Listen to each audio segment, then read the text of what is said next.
Welcome back, Mets fans, to another week of Raise the Apple, and we are in the home stretch of the 2025 MLB regular season.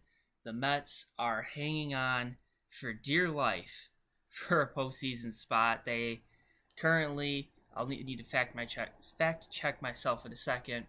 They have about a game and a half lead entering tonight, coming off the series win over the Padres, winning 2 out of 3. The Mets will host the Nationals for the final home games of the regular season starting this weekend. And they're just hanging on for dear life at this point. I mean, the Reds came up, got nothing. Giants came up, got nothing. Now here come the Diamondbacks. It's every week it is a new team down the stretch. The Mets are not making it easy. The pitching and the offense are just hanging on for dear life. I think the Mets will be fine. I know we've been pushing the panic button a little bit, and we've been getting worried, like what's going to happen. Are the Mets, is this one of the greatest collapses since 2007? Whatever the case you want to call it. But I think they're going to hang on. There's 9 games left. They got 3 with the Nationals, 3 with the Cubs at Chicago, and then 3 at Miami with the Marlins. So I like the Mets' chances, but again, baseball is such a stupid sport where you never truly know how those things are truly going to unfold. So, I mean, Tong was much better today in his start. Juan Soto has been great of late. Pete homered for a 4th straight day. Nimmo matched his career high in home runs. Lindor's being Lindor. If Alvey could stop getting hit in the hands and arms with balls, that would be really cool.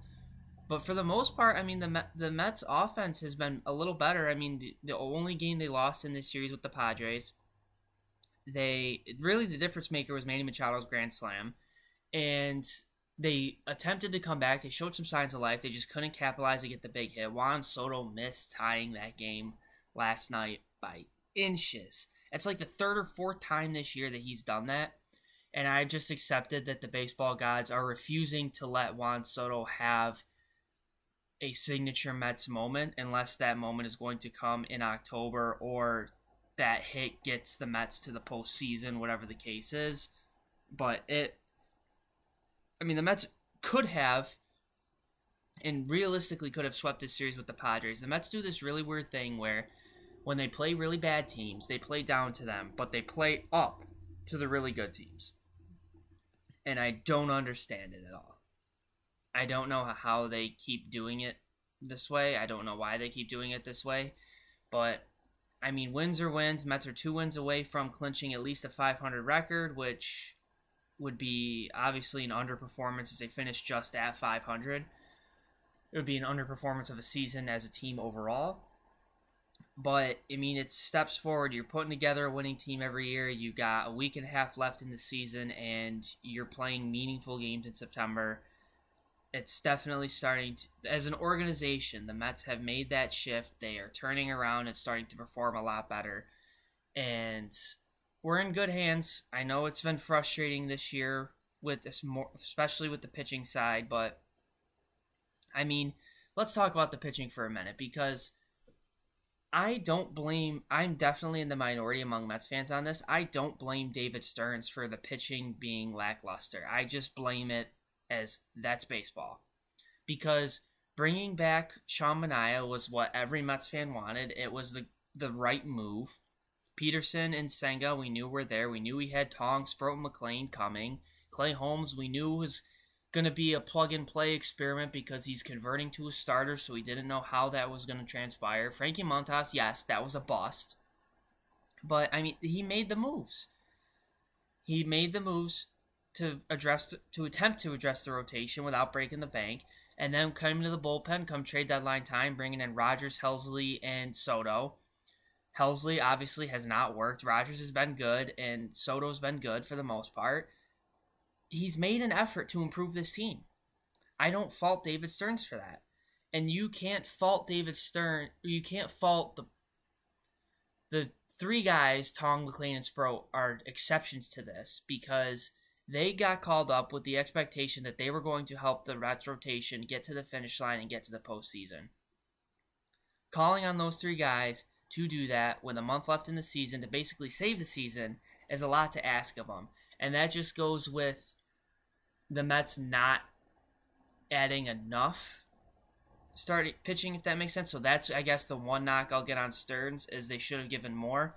But they should have gotten more starting pitching. But on the flip side, when you look at the trade deadline, not many pitchers were moved. Outside of Merrill Kelly, not many starting pitchers were moved, at least at a reasonable asking price. So it wasn't just a Mets issue, it was a general baseball issue. I think the Griffin Canning injury really killed the momentum this rotation potentially had, but we're beating a dead horse at this point with all that. The Mets got 9 games to play. They're a game and a half up on the final playoff spot. Can they just hang on for dear life? That's all they need to do. So a couple postseason spots have already been clinched. So I'm just going to pull up the current playoff picture in Major League Baseball. So right now, on the American League side, no one has clinched a playoff spot yet. But right now, the Mariners and Astros are tied for first in the West. That's going to be fun to see finish. The Tigers are in first in the Central. The Blue Jays are in first in the East. And then right now, the wild card spots are the Yankees and then the runner-up in the West between the Mariners and the Astros, and then the Red Sox, with Cleveland winning 7 in a row and are now a game and a half back. On the NL side, the Brewers clinched the playoff spot. The Phillies have clinched the East. We don't need to talk about that. The Cubs have clinched a playoff spot. Dodgers are expected, as we expect, to hang on in the West. The Padres are 4 games up on the Mets for the second wildcard spot. The Mets are up by 2 games now, depending on how their game goes tonight, game and a half, 2 games, on Arizona for the final wildcard spot. And then the Reds and Giants are 2.5 games back each. With that, I think the way those playoff pictures stand is where they're going to finish. Now, who wins what in terms of division, who gets what wild card spot, obviously that's all still got to be determined, and that's going to be a mess. I think the Mets are safe. But for the love of God, they need to hang on for dear life. They have 6 of their final 9 games against awful teams. They do have 3 games against a playoff team. But you have to 2 out of 3. 2 out of 3 against the Nationals, 2 out of 3 against the Marlins. You should win all 6, but we know how baseball works. But you have to win at least 4 or 5 of those 6 games. And you have to, because that Cubs series is going to be crucial. So you get to breathe a little bit against the Nationals, finish off the regular season at home. Then you got to go to battle the Cubs and duke that out. And then you get the Marlins in Miami. So let me check right now where the Cubs are in terms of the divisional race. So the Cubs are 5 games back to the Brewers. I don't think they're going to catch the Brewers. But it depends on how this weekend goes, because if the Cubs are still in play for the division, those games are going to be very important for the Cubs as well, not just for the Mets. So that potentially could be a very exciting series between the Cubs and Mets come early next week in Chicago from Tuesday, Wednesday, Thursday. I don't think the Cubs are going to end up winning the division. I think it's the Brewers' division to lose, but those games are going to be very important for the Cubs as well. So those aren't going to be gimme games for the Mets. They're going to have to work to win those games. And the same is going to happen from the Mets standpoint when they play the Nationals this weekend and when they head to Miami to finish off the regular season. Those should be gimme games. Whether they turn out to be gimme games is going to be determined because, again, baseball's stupid. And there's no such thing as guarantees. But I like where the Mets stand right now. It was Panic City for a while when it got down to just a half game lead over the Giants. But I do think the Mets are going to hang on. And I think they'll be all right. Now, where they go in the playoffs after that, that is a whole separate conversation. Should the Mets clinch a playoff spot, we'll do a playoff preview podcast episode. But for now, the Mets just need to get it. Just need to hang on for dear life. And they just need to get in. But, I mean, that's where we're at right now as Mets fans. Just hanging on for dear life. Let's talk about the rest of Major League Baseball. Some news and notes that came out today. Clayton Kershaw announced that 2025 will be his final year in Major League Baseball. His start tomorrow on Friday will be his final regular season start at Dodger Stadium. As a baseball fan, I'm excited to watch that. Growing up watching Verlander, Scherzer, and Kershaw, like I just remember waking up watching like MLB Network in the morning, waiting for the school bus, and watching the highlights of Clayton Kershaw and Verlander and Scherzer and Greinke all doing their thing, and just wondering how could they possibly top themselves night after night. I mean, Kershaw, he's 20th all time in strikeouts right now. John Smoltz is ahead of him, but John Smoltz is about 60 strikeouts ahead of him or so, 50 or 60 strikeouts. So I don't think he's going to catch Smoltz, obviously. So 20th all time. He's got the Cy Youngs. He's got the MVP. He's got the ring.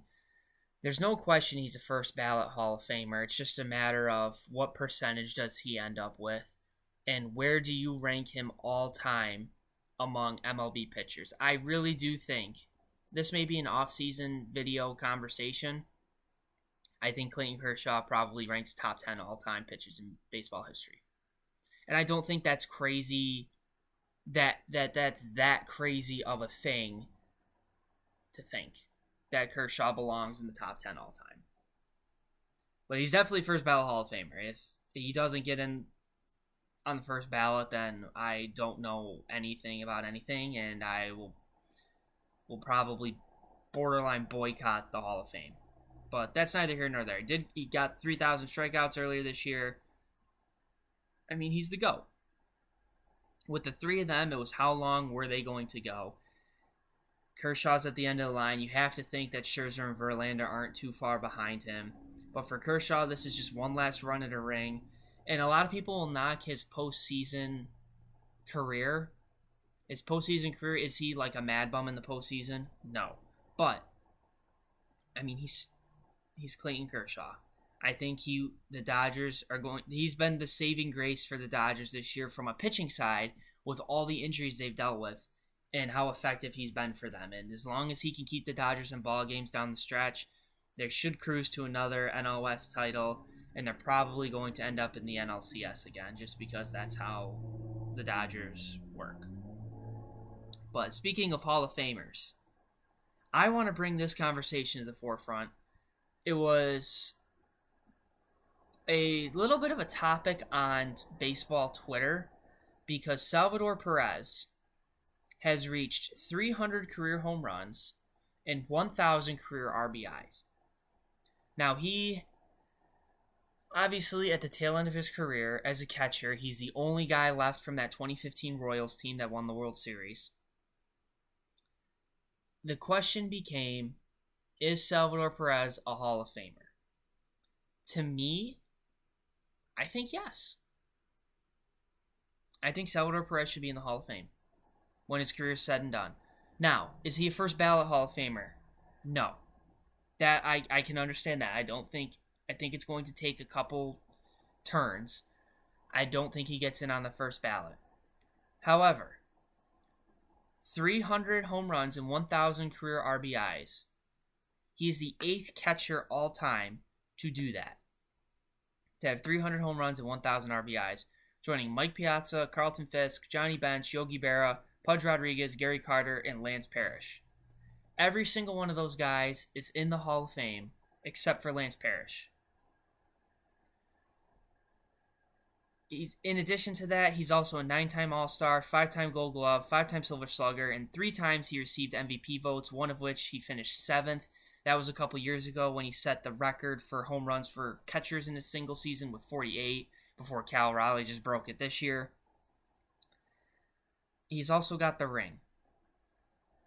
But when you look, I mean, obviously, Posey and Yadier Molina, in this generation of catchers in Major League Baseball, it's Yadier Molina and Buster Posey. Those two are the standard. Salvador Perez is in that conversation as well. When you look at Verlander, Scherzer, Kershaw, the forgotten one is Greinke and how great he was just because of his demeanor. He's very quiet.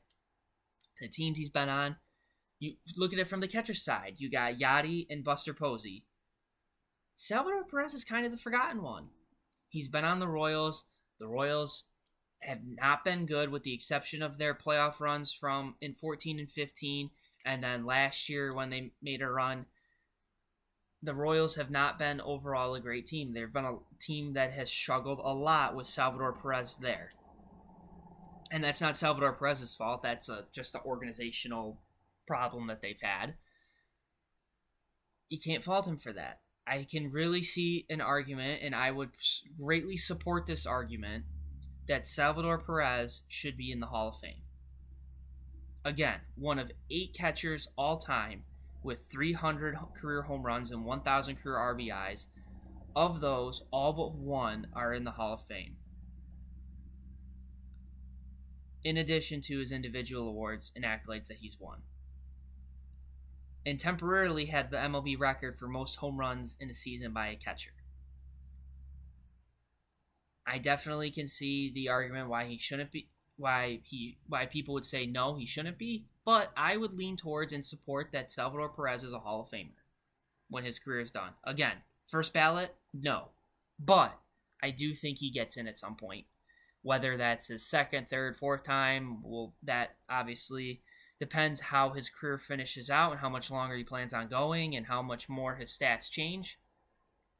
But just looking at him right now, if he retired after this season, I can very well see an argument, and I would support that Salvador Perez goes into Cooperstown.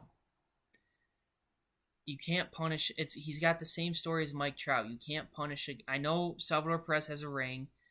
He has an additional World Series appearance in 2014. You can't punish for the years that, besides those years, you can't punish a guy because he was on a bad team. And the same can be said with Mike Trout. You can't punish Mike Trout because he only made the playoffs once in his career with the Angels. You just can't do it. But I wanted to start a conversation on that because when I saw that he reached that milestone, it got me thinking, does Salvador Perez really have a case to be in the Hall of Fame? And when you look at that, just from the 300 home run, 1,000 RBI, and you look at the names on that list and how short that list is, yeah, I could see that. Speaking of catchers as well, another one who I'm not going to call him a Hall of Famer yet, but the way this year is going is very much, assuming that continues after this year on his way, is the Big Dumper. Yankees fans hated that I said Cal Raleigh should be getting some MVP consideration at the beginning of the year. And I stand by that. And you know what? I'm going to take it a step further. If the season ended today, which it basically is over because there's 9 games left, right now I'm giving the American League Most Valuable Player to Cal Raleigh. Simple. Hit 2 more home runs. He's at 56 on the year now. He has passed Mickey Mantle for the most home runs in a single season by a switch hitter. And he has tied Ken Griffey Jr. for the most home runs in a single season in Mariners franchise history. In addition to breaking Salvador Perez's record for most home runs by a catcher in a season, first catcher to hit 50 home runs in a season, on pace to hit 60.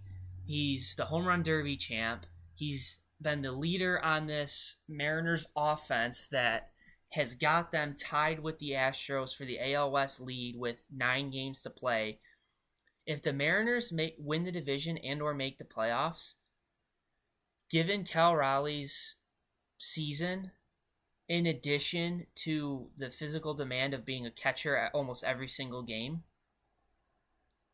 Cal Raleigh's the American League MVP.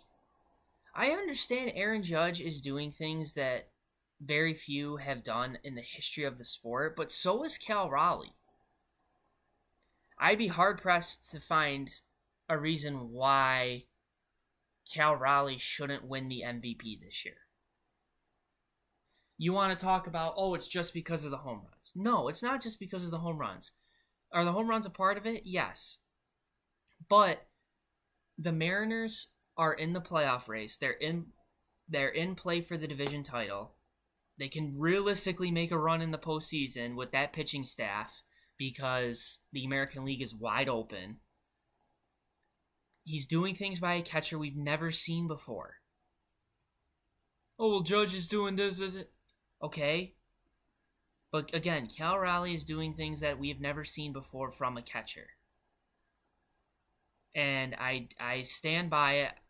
I know I said it as kind of like a discussion point at the start of the year. I'm standing on it now that Cal Raleigh should be the American League MVP in 2025. And I don't think that's that hot of a take anymore. I just don't see how, as amazing as Judge is, I'm not discrediting Judge's season and the historic numbers he's putting up, but I just don't see how you don't give it to Raleigh. Value. Again, we talked about it before. How do you define that term value? Cal Raleigh is Cal Raleigh more valuable to the Mariners, or is Aaron Judge more valuable to the Yankees? It depends on how you define that term value. And it was the same conversation we had last year with Ohtani and Lindor in the MVP race. Is Ohtani, in my opinion, I thought Lindor is more valuable to the Mets than Ohtani was to the Dodgers. But, I mean, Ohtani went 50-50. So at the same time, like, what do you get? If you're Francisco Lindor, what are you going to do with that? You went 50-50. You can't, what are you supposed to do? So the catching aspect of it does play a big role into it, in my opinion, because he has DH'd some games, but for the most part, he's caught every single game for the Mariners. And the physical demand of being a catcher, plus putting up the offensive production that he is and helping this team in the playoff race, that's an MVP to me. That's an MVP. But we're going to have to wait and see where the Mariners finish up. That's pretty much going to wrap it up this week for Raise the Apple. We got Salvador Perez, Hall of Fame conversation, Cal Raleigh MVP conversation, Clayton Kershaw, hats off to him, tip my cap to one of the greatest pitchers, top 10 greatest pitcher of all time. Where you rank him in that list is a debate that we probably can do that in the offseason when there's not much going on to talk about. We can take a little deep dive into that. And the Mets, our New York Mets, just need to hang on for dear life. They're gasping. They were sinking hard, and now they're just hanging on to those last few breaths. 9 games to play, 3 with the Nationals at home, 3 at the Cubs, 3 at the Marlins. To make the playoffs, I think the Mets got to go 6-3 to make the playoffs, minimum. Whether that, I don't know if that and that might be generous. It might have to be 7-2. It depends because the Diamondbacks and Giants are playing each other now, so it's kind of hard to gauge. I think minimum the Mets have to go 6-3. Maybe it ends up being less. Maybe it ends up being more that they have to do. That's baseball Susan kind of thing for you. So 6-3, the Mets are fine. Anything worse than that might be in some trouble. Come playoff time, again, assuming the Mets hang on and clinch that playoff spot, we'll do a little deep dive into what their playoff route looks like. If the standings hold right now, the Mets get the Dodgers in the first round. And frankly, if I'm the Mets, I want to avoid the Dodgers, the Phillies, and the Brewers as long as possible. So getting the Dodgers first round is not ideal at all. I'd rather have play the Cubs if I'm the Mets. But that's not how it's going to be. So the Padres are the Padres. It's going to be a fun final 9 games of the regular season, to say the least. So I think the Mets will be fine, but it's all in the hands of the baseball gods right now. We play a 162-game season, and it only comes down to these final 9. So 6-3. 6-3 gets them in. And so book it right now. 6-3 will get them in. Thank you for tuning in this week. Make sure you subscribe and like on YouTube. Make sure you subscribe on Apple Podcasts. Make sure you follow on TikTok at RTA_pod. Again, almost at 1,000 followers and almost 10,000 likes. Keep up the support. and make sure you hit that subscribe button. Let's go Mets.